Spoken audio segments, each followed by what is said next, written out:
All right, y'all. So this is going to be the last installment of this series on the Byzantine Empire. And so let's just hop right into it and take a look at one of the more flagrantly obvious so-called black rulers of the Byzantine Empire. And the reason why I state this is because of how he was described as clearly, literally being the same color as a so-called black person. But let's just see that this is indeed true and take a look at the Byzantine Emperor Nikephoros II Phocas. So now before we take a look at a couple of the descriptions of Nikephoros II Phocas, I just want you guys to keep in mind this alleged depiction of him from a manuscript that was made in and around the 15th century. And as I stated in my last video, a lot of Byzantine emperors and really just nobility figures in general have been whitenized in a lot of these manuscripts. Most of them being just replicas and remakes of the real manuscripts that were made during the medieval time period, which, by the way, there aren't very many of those original manuscripts in existence today from the medieval time period in Europe. I believe something like 90% of all medieval European manuscripts have not been recovered and are ultimately lost in the annals of history. So I say all that to say that the vast majority of the manuscripts that you see depicting a figure from the Middle Ages, like Nikephoros II, for example, a lot of those are most likely not the original manuscripts that were made during the Middle Ages, and they have most likely been tampered with in some way, shape, or form, mainly from creating a replica that has the face and the skin whitened to make the figure look Caucasian. But again, this will be a topic that I will touch on in far more depth in the series that I will have coming after this one. But anyway, this image of Nikephoros II Phocas is not an accurate portrayal of what this emperor looked like at all whatsoever. And here is even another fake manuscript portrayal of Nikephoros II that comes from the same manuscript I showed you guys in my last video when I showed the depiction of Emperor Constantine VII on his deathbed with multiple people surrounding him, where it was obvious that something had been done to the faces of the figures that were hovering over Constantine VII while he was lying down on his bed. Okay, so a lot of these manuscripts have been tampered with and changed around by modern day artists who like I've already said, they will create replicas of old medieval manuscripts from like the 11th or 12th century, and they'll intentionally make the faces look far lighter, and in some instances will make the face and the body just straight up white from what the original color was, which was normally a brown color or like a dark brownish color. And the way we can tell this is true is by looking at descriptions of figures like Nikephoros II to see that there is no way that this is how he looked in real life. How this manuscript portrayal in this one manuscript right here depicts him. Okay, but let's prove that this is indeed true by looking at a description of Nikephoros II. So now let's read this first description of Nikephoros II, which is a non-contemporary description, but we'll take a look at some contemporary descriptions in a little bit.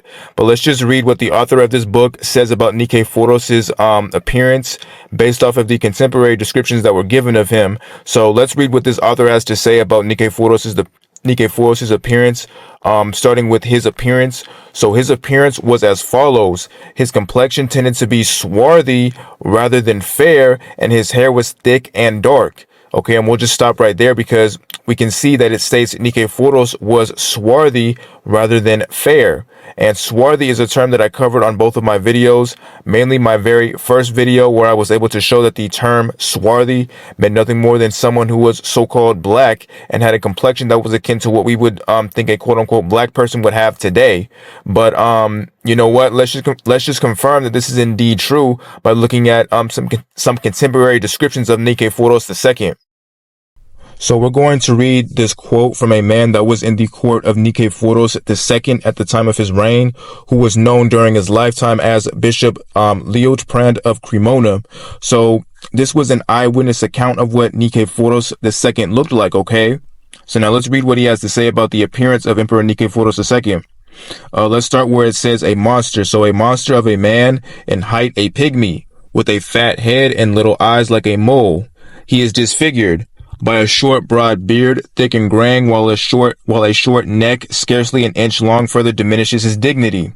His thick, copious hair gives him a porcine look, and pay attention to this, he has the swarthy complexion of an Ethiopian. He is the sort of man you would not want to encounter in the middle of the night. Okay, so this man, Bishop Liutprand of Cremona, outright states that Nikephoros II was a man of swarthy complexion, but he takes it a step further and states that he was as swarthy as an Ethiopian, which of course we should know is another way of saying someone was a so-called black person or black African person. So in other words, Emperor Nikephoros II was as dark as a black African person, and Bishop Liutprand takes it another step forward and gives an idea of just how dark being as dark as an Ethiopian was, by stating that he was a man that you would not want to encounter at night. Okay, so Nikephoros II, according to an again contemporary source, who was also an eyewitness account of what Nikephoros II looked like, basically states that he was so dark-skinned that he could blend into the night. So that right there should tell you that Nikephoros was indeed a so-called black man. But let's just take another look at another contemporary source that documented the appearance of Nikephoros II. So let's look at this little excerpt right here that documents contemporary descriptions of Nikephoros II.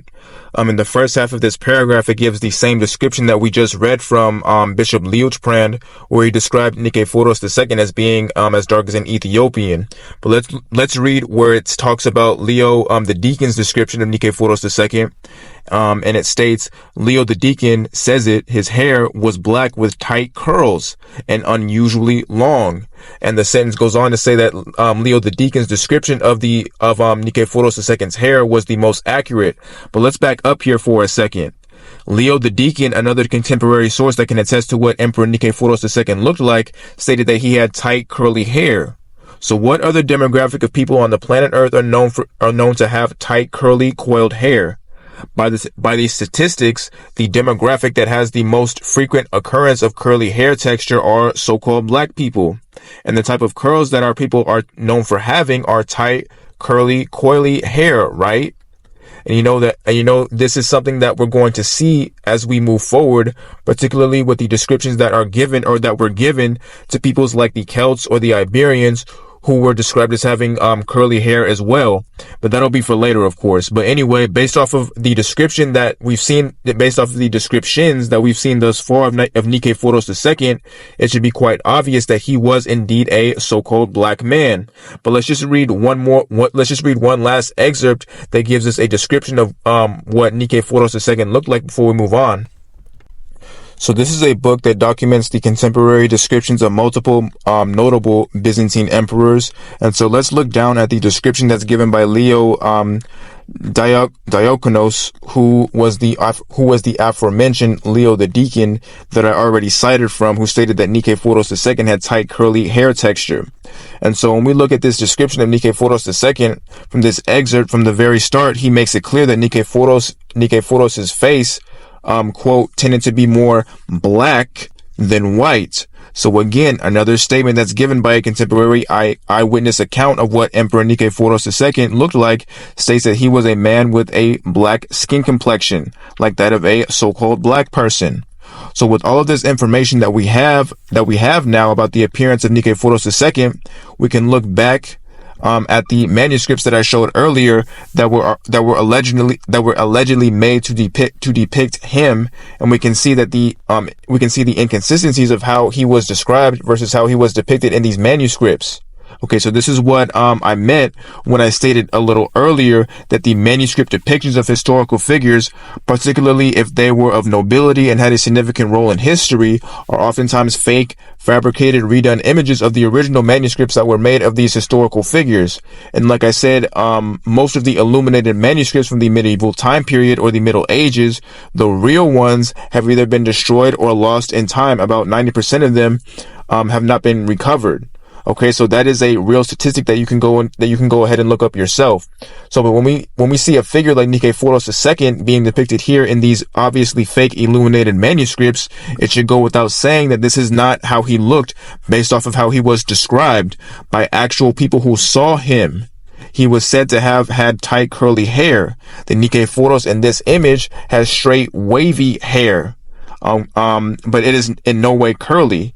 And he was also said to have had the skin color of an Ethiopian, and he was said to be so dark that he could blend into the night sky. Okay, but here he has maybe a slight darkish tint to his skin, but for the most part, he is nowhere near as dark as he was described to be. So again, these images aren't real, accurate depictions of what this Byzantine emperor looked like. And we're going to see a lot more of this as we move forward. Talking about the medieval time period, I promise you. But we've seen all we needed to see about Emperor Nikephoros II. So now let's move on and take a look at, one of the most, prominent families in all of Byzantine history. They were known as the Komnenoi, after the progenitor of this, royal dynasty, Isaac Komnenos, who, when you look at this coin that depicts him, you can clearly see the facial. You can't really see the facial features that well, but you can see that it looks as if he has a woolly haired afro on this coin. You guys see that he's depicted with woolly hair on this coin. So, but let's look at some of his descendants to see what I'm saying is indeed true regarding the Komnenoi being so-called black. So let's first take a look at John II Komnenos, who was the son of Alexios I Komnenos and the nephew of Isaac I Komnenos. So John II Komnenos was most known for his military prowess, which he largely inherited from his father, Alexios I Komnenos. And he was largely known for his encounters with the Turks, who were known as the Pechenghis. And as most people know who studied the Byzantine Empire, the Turks would eventually be the ones to end the Byzantine Empire. But we'll get more into that later on in this video. But John II was able to defeat the Turkish Pechenghis, largely due to the Varangian Guard, who was first employed within the Byzantine Empire by the Emperor Basil II, the Bulgar Slayer, who, of course, like most of the Byzantine empires, was also a so-called black man as well, as he's depicted here. And also, as an aside, the Varangian Guard were mainly comprised of so-called black Vikings from the Vikings who first settled in Russia and Ukraine and Belarus, who were known as the Kievan Rus. But that will be another story for another day. But getting back to John II, he had to deal with various different enemies on many different fronts, including the Hungarians ruled by Stephen II of Hungary, another Turkish tribe that was known as the Danish Mendes, if I'm not mistaken. And then also the Rubenmendes or Rubemins of Armenia. And then the Normans to the west, who were trying to expand into Italy and Sicily. And then to the east, he had to deal with the Arabs in Syria, while being accompanied by the Knights Templar, who were led by Jocelyn II of Countenay, who was the Count of Edessa, and a bevy of other campaigns that he led and ultimately came out victorious in.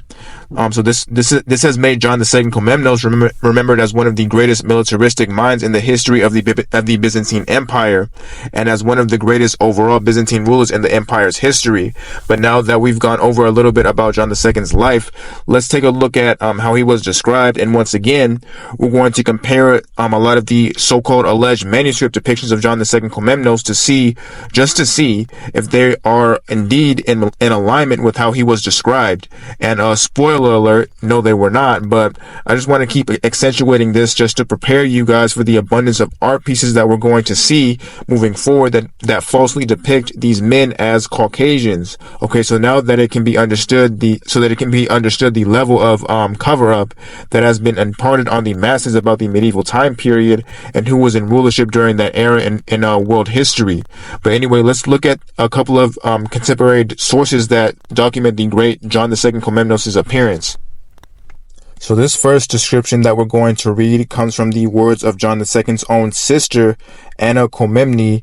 So it goes without saying that this is definitely an eyewitness account of how John II Komnenos truly looked like. So but now let's read what she has to say regarding her brother's physical appearance. So as a child, he had a swarthy complexion, a broad forehead, hollow cheeks and nose, neither snub nor aquiline, but something between the two, and very black eyes. So now we see here that Anna Komnene describes her brother as being swarthy during his childhood. And we've already gone over what that term swarthy meant, and proved that it indeed originally meant somebody who was what we would call today a so-called black person. Nikephoros II was referred to as swarthy, and we saw how dark-skinned he was described as being, right? he was described as a man who has skin who was so dark, or that was so dark, as Bishop Leo Prand put it, you would not want to see him in the middle of the night. So in other words, he was so dark that he could blend into the night. So just by that description, we should already have an understanding that the term swarthy was synonymous with a person who had a skin color like a so-called black person or a quote-unquote Ethiopian. But let's read another contemporary description of John II from when he was in his adult years. So this description right here is going to come from a man by the name of William of Tyre, a very prominent medieval chronicler and Archbishop of Jerusalem. So let's see the account that he provides us with pertaining to how John II looked like. Okay, so we'll start where it says William includes a description of John. So William includes a description of John, a man of medium height, with black hair and swarthy skin. Okay, so he had swarthy skin. And for this reason, he was called what? He was called the Moor. Now we see here that John II Komnenos was called the Moor due to his swarthy complexion, according to Mr. William of Tyre. And so in my last video, I showed that the word Moor etymologically was a word that signified a so-called black person during the Middle Ages or the medieval time period. Okay, so with that understanding, it should be easy for us to deduce what John II Komnenos looked like, right? He obviously had to be a so-called black man, a very dark-skinned black man, due to him, again, being referred to as the Moor by a person who saw him face to face. But let's just make sure that what I'm saying is indeed true pertaining to the etymology of the word Moor, and it meaning a so-called black person, first by looking at etymology.com. So etymology.com's definition of the word Moor from the second paragraph on down states that the word Moor applied to Arab conquerors who were dark in relation to Europeans, but then it goes on to say that the word Moor during the Middle Ages was a symbol for what? A Negro, i.e. a so-called black man. And this was even the case going into the Renaissance / Elizabethan time period, where Shakespeare used the word Moor as a synonym for characters in his plays like Othello the Moor or Aaron the Moor, right? Those were so-called black men. So just going back to John II, knowing that Moor meant a Negro during the Middle Ages, with of course John II living during the Middle Ages, it should be more than obvious now that John II was a so-called black man, or a man with the appearance of a Moor. Even in a lot of these altered manuscripts, they depict the Moors as so-called black. Like in this manuscript right here, that is entitled the Baptism of a Moor. Or in this one right here, which depicts soldiers leading two Muslim men, i.e. Moors, before an allegedly European Christian king, and we can see how they are depicted, right? As two black men. And then lastly, there's this manuscript that was titled Moses Defeating the Moors, and we can see how they accurately depict the Moors as black, but falsely depict the medieval Europeans as so-called Caucasian. And we can see this duality in the form of how John II Komnenos is depicted in his manuscripts, right? Now, and I mean, this is so silly. We just read that John II Komnenos was described as being just as dark-skinned like a Moor, which is why he was nicknamed the Moor. And we've already seen that the term Moor meant during the medieval time period being somebody, or being a synonym for a black person.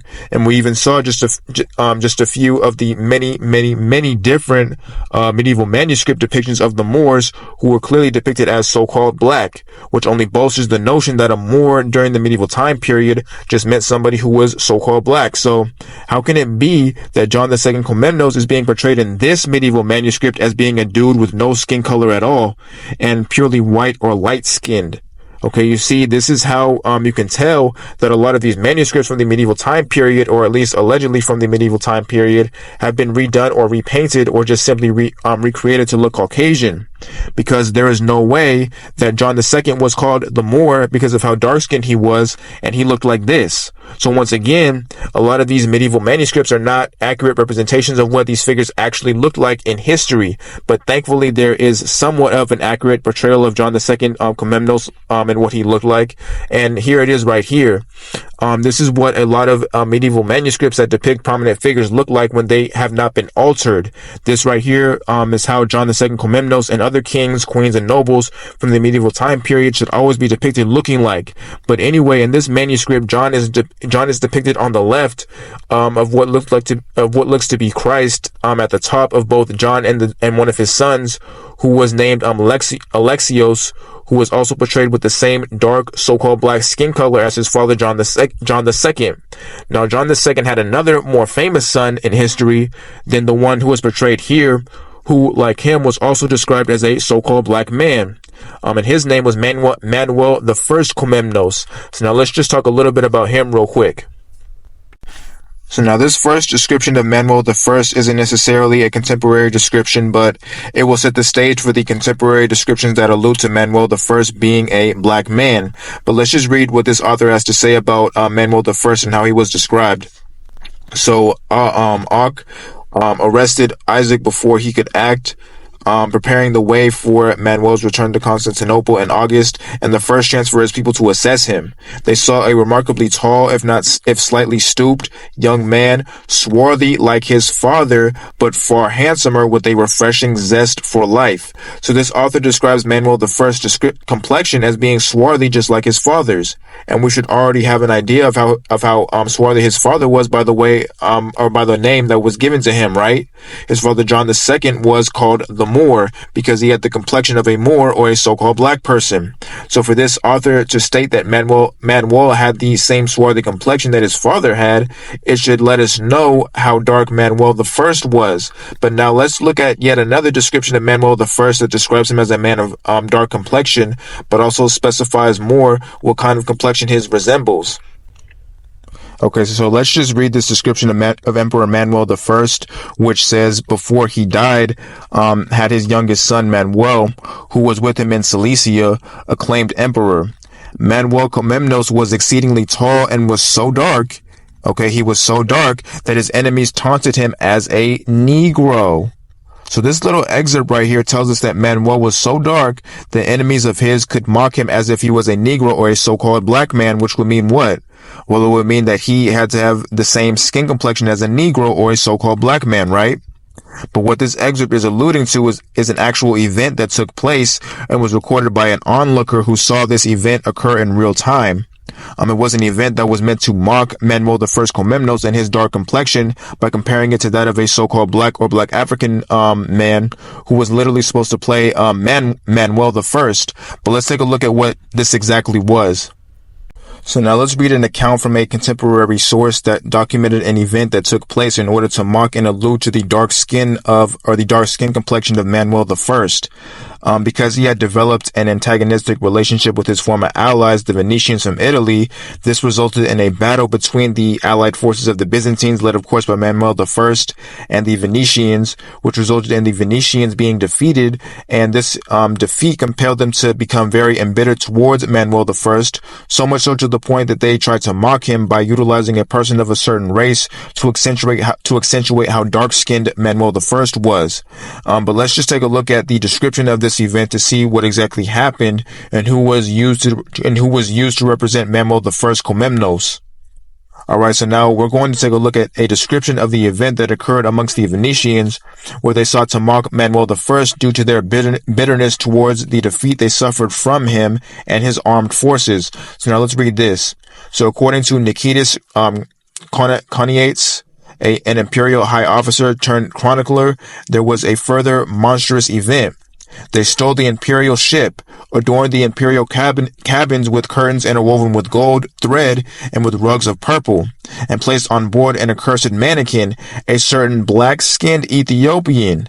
They acclaimed him as the emperor of the Romans or Byzantines, and led him about in procession with a splendid crown on his head, ridiculing the sacred imperial ceremonies and mocking Emperor Manuel. Okay, so this whole ritual was meant to be in mockery of Manuel I.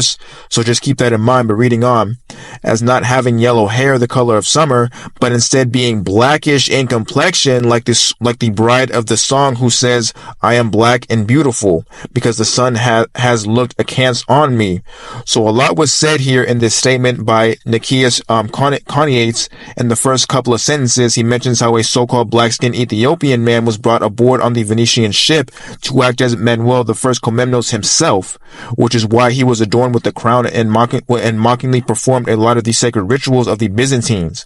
Okay, so now just by looking at what seems like a mock/shaming ritual to try and taunt the Emperor Manuel I, they use a black or black African man to represent Manuel I Komnenos, who we already know from the first description that I read from that documented his physical appearance. He had just as swarthy of a complexion as his father, John II Komnenos, who we already saw was called a Moor, right?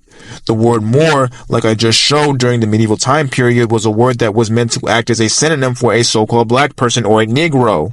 Okay, and this once again is the son of John II Komnenos, who was called the Moor due to his dark skin complexion, being that of the same kind of darkness as a Moor or a so-called black man. So if Manuel is swarthy skinned or dark skinned just like his father, who we already know was unquestionably a so-called black man, it should be obvious now why Manuel was, in the words of the second author I cited from, taunted as a Negro, with a Negro acting as him in this little mock ritual that was being performed in mockery of Manuel Komnenos. And then it goes on to say that Manuel was blackish in complexion, meaning not quite as dark as someone who is from the Sudan or even from Kenya, but dark enough to be portrayed as a so-called black person, which is exactly what he was. Once again, just look at his father and the name that he was given, which was a synonym for a black person, and related to how Manuel I was described and how the Venetians literally had to use a black or black African person who was most likely a peasant of some sort to mock him. Now, they didn't use this black Ethiopian man to mock him because Manuel I was a Caucasian man with such a dark tan that he could be compared to a so-called black person.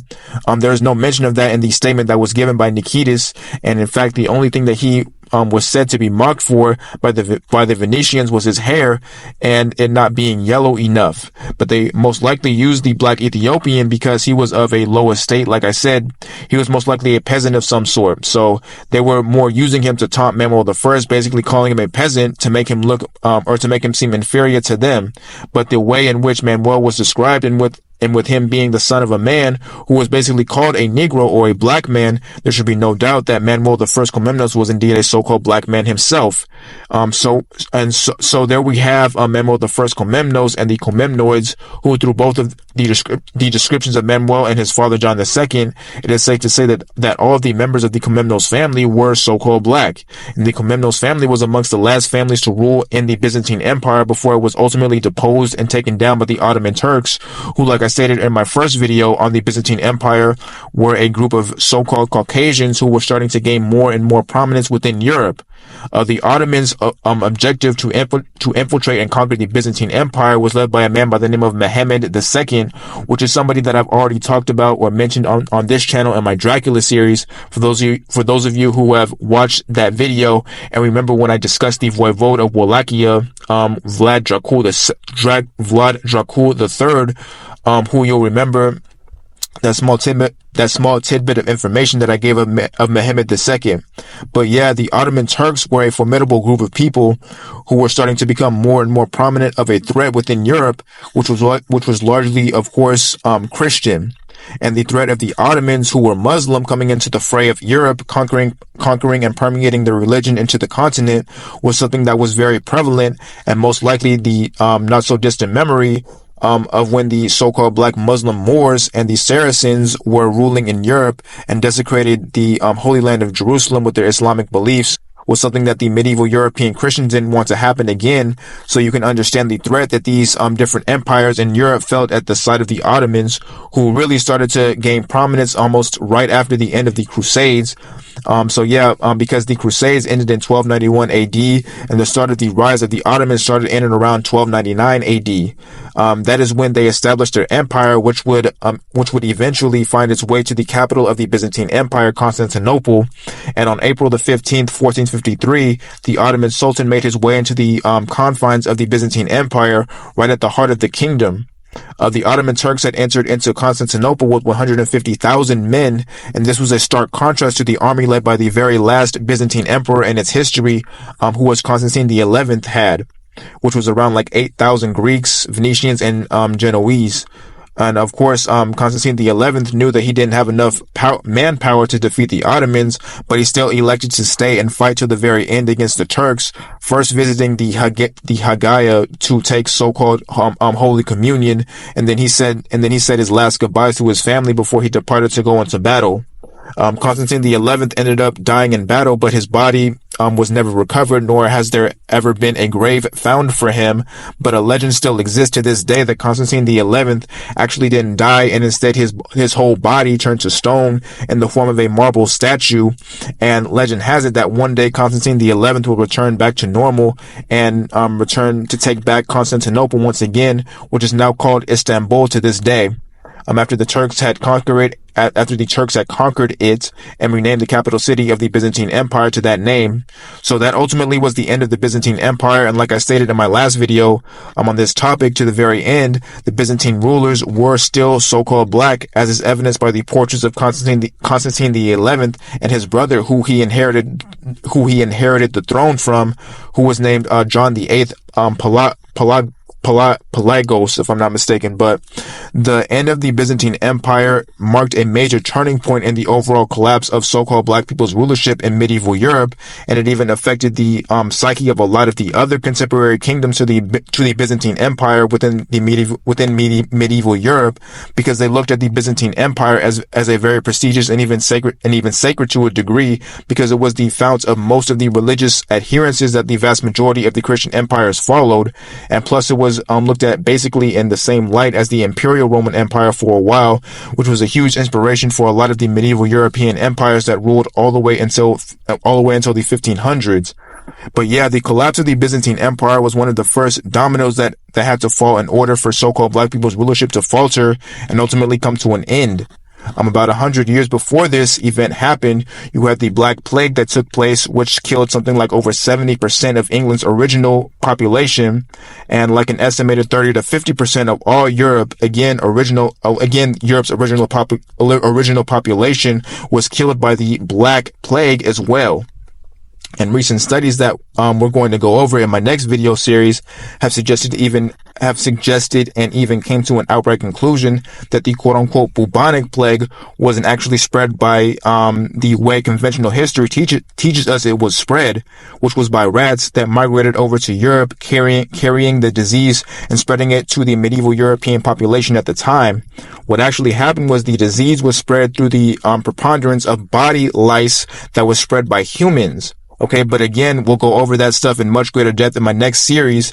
But you also had a lot of other things going on pertaining to the servile and peasant classes of Europe at the time, rising up against the nobility, which is something that would last really up until the mid to late 1700s, with events like the French Revolution going on and the shift that occurred, straying away from the concept of absolutism of European monarchs, which is what allowed them to basically rule with impunity, not having to answer to any faction or anybody else other than the Most High and the Pope until a certain point.